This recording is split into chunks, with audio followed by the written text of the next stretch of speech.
साल 2008 की 26 नवंबर की उस रात को एकाएक मुंबई गोलियों की तड़तड़ाहट से दहल उठी। आतंकवादियों ने मुंबई के 2 5 सितारा होटलों, एक अस्पताल, एक रेलवे स्टेशन और एक यहूदी केंद्र को अपना निशाना बनाया। नमस्कार दोस्तों, मेरा नाम है चिंटू तिवारी।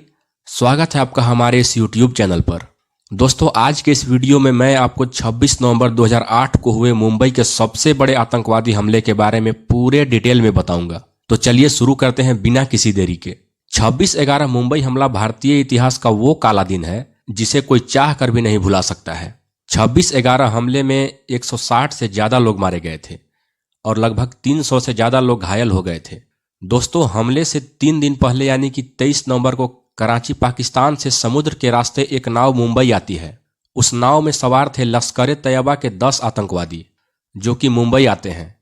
आपको बता दें कि जिस नाव से वे सभी आतंकवादी भारत आए थे वो नाव भी भारतीय था और पहले उस नाव पर 4 लोग सवार थे जो कि भारतीय थे, लेकिन उन आतंकवादियों ने उन्हें जान से मार दिया था और उस नाव पर अपना कब्जा कर लिया था। आतंकवादी रात को तकरीबन 8:30 बजे कोलाबा के पास मछली बाजार में उतरे थे।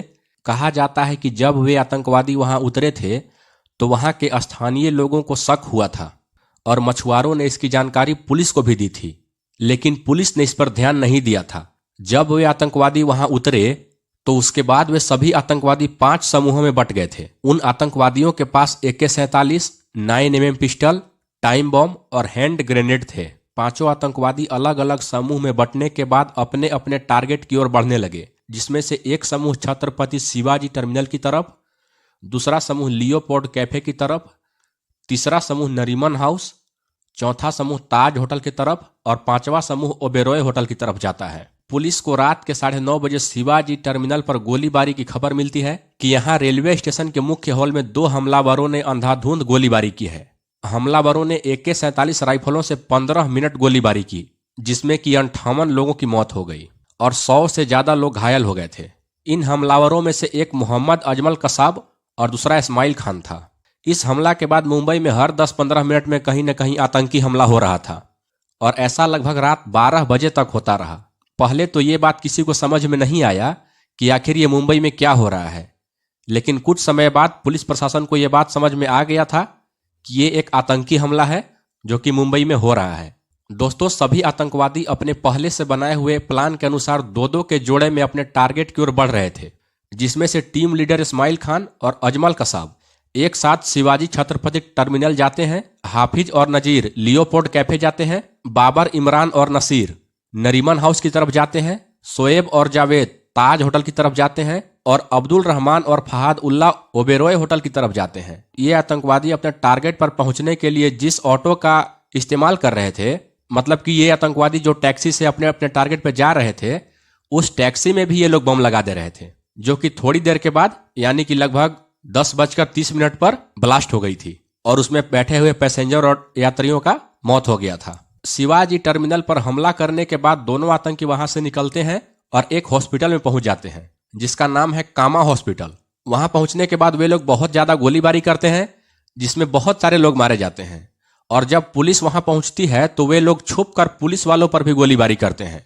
इस्माइल खान और अजमल कसाब की अंधाधुंध फायरिंग में 6 पुलिसकर्मियों की मौके पर ही मौत हो जाती है और इसके बाद वे दोनों आतंकवादी वहां से निकलकर अपने साथियों की तरफ बढ़ते हैं, लेकिन बीच में ही पुलिस की भारी चेकिंग थी और उसी चेकिंग में वे दोनों फंस जाते हैं और गाड़ी को बैक करके भागने की कोशिश करते हैं, लेकिन गाड़ी एक डिवाइडर से टकरा जाती है और वे दोनों वहीं पे फंस जाते हैं और इसी दौरान पुलिस वाले फायरिंग करते हैं, जिसमें इस्माइल खान मौके पर ही मारा जाता है और अजमल कसाब जिंदा पकड़ा जाता है, लेकिन इन सब में ASI तुकाराम उम्बले शहीद हो जाते हैं। उधर दूसरी तरफ लियोपोल्ड कैफे में हाफिज, अरशद और नसीर अंधाधुंध फायरिंग करते हैं और कई जगह पर बम मार देते हैं, जिसमें 10 लोगों की मौत हो जाती है और कई लोग घायल हो जाते हैं। उसके बाद ये दोनों आतंकवादी वहां से निकलकर ताज होटल की तरफ जाते हैं। दूसरी तरफ तीसरे जोड़े के आतंकवादी शोएब और जावेद ताज होटल के मेन गेट से घुसते ही फायरिंग करते हैं, जिसमें 20 लोगों की मौत हो जाती है और बहुत सारे लोग वहां भी घायल हो जाते हैं और तब तक उधर से हाफिज, अरशद और नसीर भी लियोपोल्ड से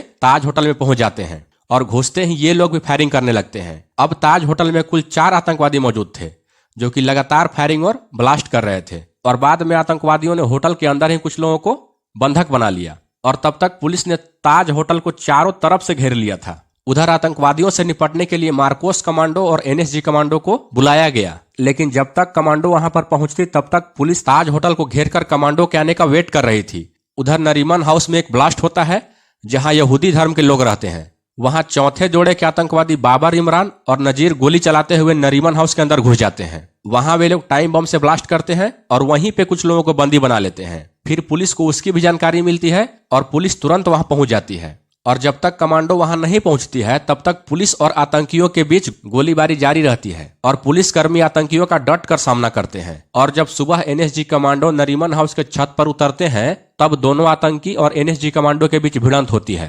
जिसमें दोनों आतंकी बाबर इमरान और नजीर मारे जाते हैं और 2 एनएसजी कमांडो घायल हो जाते हैं। उधर 5वें जोड़े के आतंकी अब्दुल रहमान और फहादुल्ला ओबेरॉय होटल पहुंचते हैं। वहां पहुंचकर वे लोग रेस्टोरेंट में घुसकर सीधे गोली चलाने लगते हैं और टाइम बम लगाकर ब्लास्ट करते हैं। और फिर बाद में वे लोग उसी होटल में कुछ लोगों को लेकर छिप जाते हैं और उन्हें बंदी बना लेते हैं। बाद में वहां भी एनएसजी कमांडो 27 नवंबर को पहुंचती है और लगभग 42 घंटों तक ऑपरेशन करती है। और 42 घंटों तक एनएसजी कमांडो और आतंकियों के बीच मुठभेड़ होती है, जिसमें दोनों आतंकी मारे जाते हैं। लेकिन इन दोनों आतंकियों ने होटल में 33 से ज्यादा लोगों को जान से मार दिया था। दोस्तों, एनएसजी कमांडो ने ताज होटल और ओबेरॉय होटल से कुल 175 लोगों को जिंदा बचाया था। आपको बता दें कि एनएसजी कमांडो को इतना देर किसी भी ऑपरेशन को करने में नहीं लगता है, लेकिन मुंबई हमला से निपटने में देरी हुआ क्योंकि मुंबई हमले का लाइव टेलीकास्ट टीवी पर दिखाया जा रहा था, जो कि पाकिस्तान में बैठे आतंकी देख रहे थे और मुंबई में आए हुए आतंकियों को फोन पर इसकी सारी जानकारी दे रहे थे, जिससे ये सभी आतंकवादी सावधान हो जा रहे थे। दोस्तों, आइए आपको मुंबई हमले से जुड़े हुए कुछ तथ्य बताते हैं। 1. मुंबई हमला 26 नवंबर 2008 को हुआ था। 2. पाकिस्तान से कुल 10 आतंकवादी पानी के रास्ते से मुंबई आए थे। 3. 26/11 को मुंबई हमला में शामिल 10 आतंकवादियों का नाम हाफिज अरशद उर्फ अब्दुल रहमान बड़ा, अब्दुल रहमान छोटा, जावेद उर्फ अबू अली, फहादुल्ला उर्फ अबू फहद, इस्माइल खान उर्फ अबू इस्माइल, बाबर इमरान उर्फ अबू अकासा, नासिर उर्फ अबू उमर, नजीर उर्फ अबू और मोहम्मद अजमल कसाब उर्फ अजमल कसाब शामिल थे। 4. अजमल कसाब एकमात्र ऐसा आतंकी था जो कि जिंदा पकड़ा गया था, बाकी सभी आतंकवादी मारे गए थे। 5. मुंबई 26/11 हमले में शामिल मोहम्मद अजमल कसाब को 2012 में यरवदा जेल में फांसी दी गई थी। 6. मुंबई में हुए सभी आतंकी हमलों में से पहला हमला 9:20 पर छत्रपति शिवाजी टर्मिनल पर हुआ था। दूसरा हमला 9:38 पर ताज होटल में हुआ था। तीसरा हमला 9:40 पर लियोपोल्ड कैफे में हुआ था। चौथा हमला 10 बजे ओबेरॉय होटल में हुआ था। पांचवा हमला 10:25 पर नरीमन हाउस में हुआ था। इसके अलावा 2 टैक्सियों को भी ब्लास्ट किया गया था, जो कि 10:20 पर बोरी बंदर में और 10:40 पर विले पार्ले में हुआ था। 7. मुंबई हमला के दौरान मुंबई पुलिस ने अपनी 303 राइफलों से आतंकवादियों के AK-47 राइफलों का मुकाबला किया था। 8. 26/11 हमले में कुल 166 लोग मारे गए थे, जिसमें पुलिसकर्मियों समेत 26 विदेशी लोग शामिल थे। 9. 26/11 हमले का मास्टरमाइंड लश्कर-ए-तैयबा के आतंकी थे, जिनका नाम Hafiz Saeed, David Coleman Headley, Zakiur Rehman Lakhvi, Zarar Shah और अब्बू जुंदाल है। तो दोस्तों, ये था 26/11 हमला से जुड़ा हुआ जानकारी, जो कि अभी मैंने आपको बताया। आपको हमारा ये वीडियो कैसा लगा हमें कमेंट करके जरूर बताइएगा। अगर आपको हमारा ये वीडियो पसंद आया तो हमारे वीडियो को लाइक और हमारे चैनल को सब्सक्राइब जरूर कीजिएगा। दोस्तों, आप हमसे हमारे इंस्टाग्राम और हमारे व्हाट्सएप चैनल के माध्यम से भी जुड़ सकते हैं। लिंक नीचे डिस्क्रिप्शन बॉक्स में दिया हुआ है, आप हमें वहां से फॉलो जरूर करें। तो दोस्तों, आपसे मिलते हैं एक और नए इन्फॉर्मेशन से जुड़े हुए वीडियो के साथ। तब तक के लिए राधे राधे।